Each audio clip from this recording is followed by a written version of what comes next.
Morning, guys. I'm out here doing some post-harvest glyphosate, which in my mind is one of the best times to do glyphosate, just because it gets the whole consumption question right out the window. You know, when people are concerned that the glyphosate's getting in their food, there's no food out here right now. There's just weeds. So we don't do chem follow out here. So kind of pre and post harvest is a lot of time your best chances of getting really good weed control, and that just makes the rest of the year cheaper. In 2019, we had a lot of land that we were unable to get on.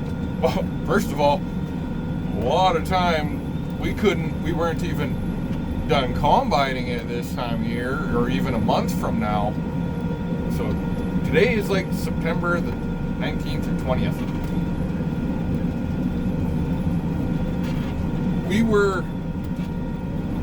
I think we finished on like October 28th or 29th that year. And then Dad and I, about 4 or 5 days later, after there was a really good freeze, we went out and we did a lot of the wet spots that had frozen up. So it was like November 10th or something like that. I don't think it was Remembrance Day, but it was really close that we were done. So we're well ahead this year. I shouldn't say ahead, but this is about our averages. Usually September 15th in that ballpark is when we're done. Now, the other side of the equation is that's done harvest. Sometimes most years we have a lot of post-harvest work. That's disking, just general land maintenance, and in the last couple of years we haven't had a lot of time to do that. So that land maintenance I like to call edge work, which is, making sure that you're not always getting right up to the fence line. Sometimes it's driver mistakes, sometimes it's conditions beyond your control. But you don't want to let that stuff creep in. And I think I did the math, and I know I did the math. I think the number was 50, or like 1%. So if we were to let a foot creep in around the perimeters of all of our fields, it works out to be like 50 acres. And that's no small amount of production that you're losing. You're insuring that, and you're not getting anything out of it. You're renting it, you're not getting anything out of it. So I like to make sure that we're getting it right wall to wall where feasible.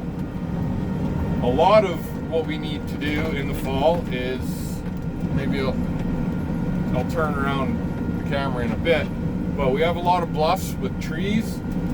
What I was spraying, there's a coyote just standing out there. I don't know if you'll be able to see him or not. I just bedded down. So a lot of the bluffs have trees, and Saskatchewan we have this thing called wind all the time, and it likes to knock trees in the way.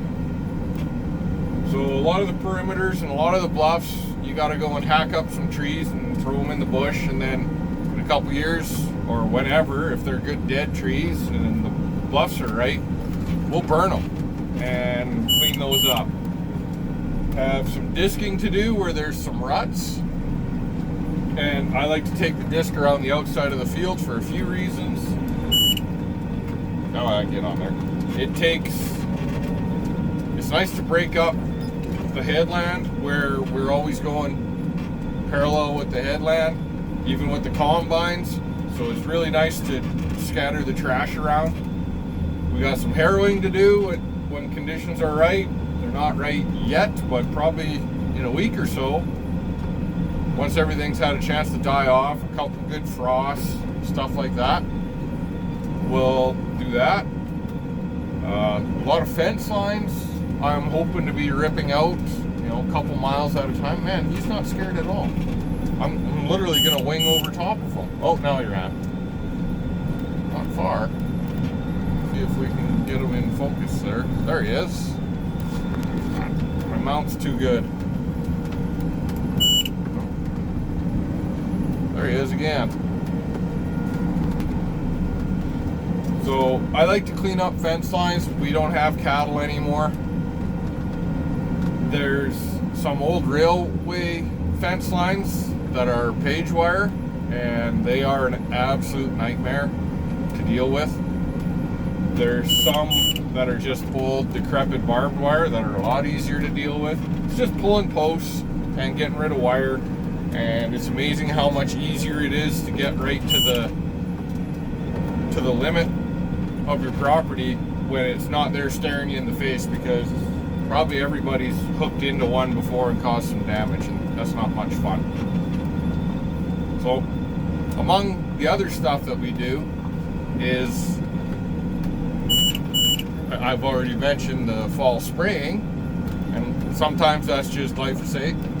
Other times we will, once it cools off, we'll put some microactives down, which they'll just stay on the top layer of the soil, kind of inert, not inert, but inactive, because it's cool temperature. And then in the spring, when the temperature warms up and they get a little bit of rain, they make a bit of a film in the soil, and that helps prevent stuff like this kochia from propagating. Give your field or your crop a chance to beat the kochia. So we've got that. Usually we have some fall fertilizer to apply. Prices are a bit ridiculous right now. We're hoping that they go down over the winter. I don't know what else you can do. Whether they do or don't, that's part of farming. It's just a risk when you buy, when you sell. So we don't have our own floater yet. It's on the list of things to buy. I'm sure I've mentioned, I would like a high-speed tractor to pull that. They're a better ride. Something like I'm not saying if we had a floater, I would not pull it with the 2375, or if we ended up trading that off on something like another quad track, that wouldn't bother me. It's just, I think it'd be a lot better to have. What I'm kind of hoping for would be like one of those Claas Axion, or JCB Fast Track, a Fendt, like a 300 horsepower, 350-ish kind of range, maybe even 400 would be great. I'm trying to get on my line here. Let's pull the floater around. I know our neighbor's already mentioned that. He would definitely rent it off us at times. He's a cattleman, so he's got some hayland that he's put fertilizer down on in the past, and it's done really well. He's one of the guys that kind of believes in investing in that kind of stuff. He was at Brody, our hired hand, that he was mentioning that. So me and him were kind of saying, yeah, that'd be a pretty good setup, blah blah blah. But like I said, can't really do that this year. Another thing that we don't normally do and we need to do is, oh boy, that's a big hole. Coyotes are digging after something there. One thing we need to do is, this quarter or half in particular, is do some contouring or some tile work. And maybe I'll get to a spot where actually here's not bad. So you can kind of see there's a bunch of little potholes, and there's another one kind of over there,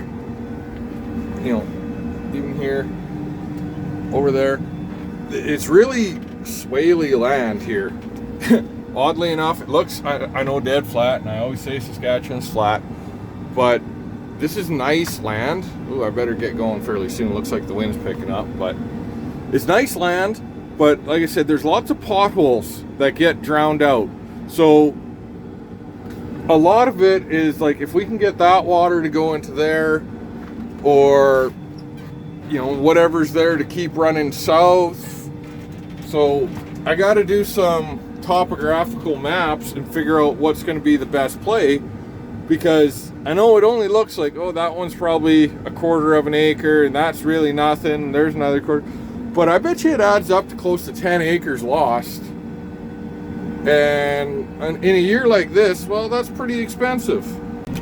So one of the big, like, this is land that we've had for a long time, but it was offered to me for sale this year, and I'm not entirely sure that when I bought it, or when I made the agreement, I wasn't exactly 100% sure that I could afford it, but I knew I couldn't afford not to. So we kind of made a plan, and we bought, well, I bought this land. Now that it's ours, you know, it's really hard to invest heavily in land that's not yours, because you could do a lot of work, increase the value, and, you know, in 1 or 2 years when your contract is up, you could lose it and your neighbors could benefit from it, or it could go for sale and you could never see it again, that kind of stuff. So now that it is ours, even if we do, like, say if something happens and I can't really afford to keep it, I think I should be able to, is that we're driving the value up because of the drainage. And yeah, that's something we've never really had to do a lot of. Most of Dad's land along the hills has very obvious drainage routes. Most of the land down south is a bit sandier, so it will drain. This is nice heavy land. It's just that it's not contoured all that well, and you just need to give it the chance to drain, and it would really improve things in multiple ways. Not just the amount that we're getting off, but in a wet year, there's some that are just dank. There's a spot over here, pretty much in between the two sloughs, and I think there's actually sand underneath, and it allows the water to travel, and it looks like a high spot between two low spots, but sometimes it's a trap. Like it can be worse than the wet spots. I was very close last year, 2 years, last spring. I was really close to getting stuck with the harrows there, and you know, I wasn't even concerned about it. Totally forgot. Oh, girl. There we go. So I don't have a lot of experience with, I do have some experience with dirt work, not a lot. I don't have any experience. This is one of those spots that can be pretty atrocious. And yeah, I don't have any experience with installing drainage tile or weeping tile, whatever you want to call it. I'm not even sure if this would necessarily be a candidate. I think a lot of this stuff would not need a lot of contour work just to get it to drain better. But step one is going to be getting some topographical maps. But I was looking into that swap maps. I don't know if anybody's dealt with them. They seem pretty good. I don't know what the price is or anything. It's just, that's kind of a way I'd like to go between the soil testing and the topographical and all that stuff. So kind of getting a bit off topic, but that's more stuff that happens in the fall or a dry winter. Last year would have been a pretty good year to do some of this, but I didn't own the land. We don't really have the equipment for it. So there's another good sized pothole. You know, not like as these two were ones I was pointing at earlier, but that's seeing them from close up. So there's a nice little run here that drains into there quite nice. You can see that, I don't know if you can see, but this little hole is actually higher than that. It's just that water doesn't flow uphill. And so, you know, is it easier to tile and tether all those together so that they all drain into one, or contour that? The water run over there, I actually might make, I'll turn around and on top of worrying about drainage, you also have to worry about some runoff. And like I said, there's two main runoff routes. The one over there, we don't normally have a lot of issues with. The one over here, it can get a bit washed out. So I might contour that, and then next year maybe plant some grass in there and alfalfa, and just leave it. Like, you're only gonna lose an acre or two. And the idea is maybe I lose that acre, but I gain 10 in all the potholes and the washouts, and then I don't have to do the dirt work all the time either. And because you want something with good roots that can stay there over the years, and the roots won't wash away when the runoff comes. So then you don't end up with it getting gouged and you're losing your soil to your neighbor, and then you have to do dirt work because you got a big old... So this is the last of what we're spraying up north for right now. Once I finish this, I've got about 105 acres left to do here. We'll go back to the farm and fill. The wind's supposed to pick up, but we'll move the water trailer and the sprayer down to my uncle's. We've got 1,500-ish acres down there that need spraying. All right, so here's the other water run. You can see definitely low, and then it kind of gets a little higher. It wants to deviate this way. This will be a bit rough. I better slow down. Ooh, not bad. So it wants to split off that way and meander. I think we could kind of change that. And then it also wants to go kind of this way. So as you can see, a lot of these, if they're just a little contour here, there, they drain all into one spot. And that'd likely be this spot, because this is always, I disced this under last year. This is always a slough.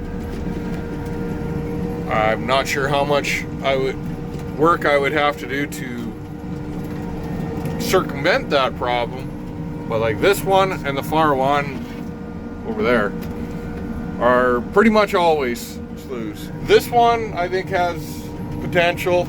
Again, if you go from there to there, it's a bit lower, so once I get some topographical maps, it might be a lot more obvious how little work or how much work would need to be done.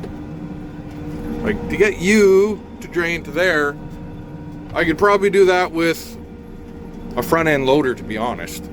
But if I'm gonna come out and do some work, I may as well do a lot of work. So yeah, to try and get the water run to end up going into there instead, just to avoid these potholes, that would sure make life. And it's not even the water run, I shouldn't say that, it's just the drainage. Try and get on this line.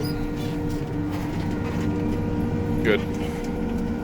So even in a wet year, you'll see these little spots. Well, you know, how much work would it take to just move a little dirt from there to there, and all of a sudden everything goes naturally that way and in? Or it's, despite looking very flat, it's really contoured, but not contoured. It is, but there, like I said, there's little pockets where it hangs onto, and it will drain.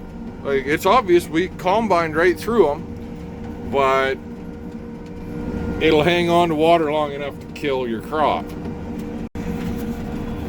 And not sure if you'll be able to see, but that coyote has been following, I'm pretty sure it's that coyote, has been following me around the whole time.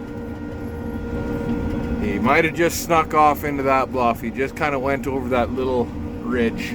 Hard to call it a ridge, but you get the point. See if we can see him. He doesn't seem very scared of me. There he is. Just trotting along. He's a big old healthy looking guy too. Beautiful coat on him.